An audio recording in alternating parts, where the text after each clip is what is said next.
Hello, my name is Adrian, and one of my favorite things to do is cooking. I started cooking while in quarantine. Since I was little, I've always wanted to learn how to cook, but usually have sports and other activities that get in the way. COVID, in a way, gave me an opportunity to learn something I never knew I liked. My cooking journey started at the beginning of March 2020. I had thought about cooking a lot before, but had never put in the effort to start. That fateful day, I finally tried it and fell in love with cooking. The first thing that I'd ever tried to cook was a steak. With some help from my dad, I actually managed to make a steak that was semi-decent.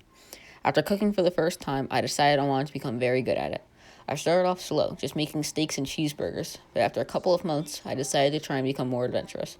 I started making different dishes from our recipe books around the world. I started making things like empanadas and fish with different styles from different countries, and my skills continued to grow. I've elevated my skills to cooking more advanced foods like scallops and beef wellingtons. I love cooking because it's given me something to do besides sports and something to be really passionate about. I encourage you to go try cooking something. Even if it's just helping out at dinner while someone else cooks, just try it.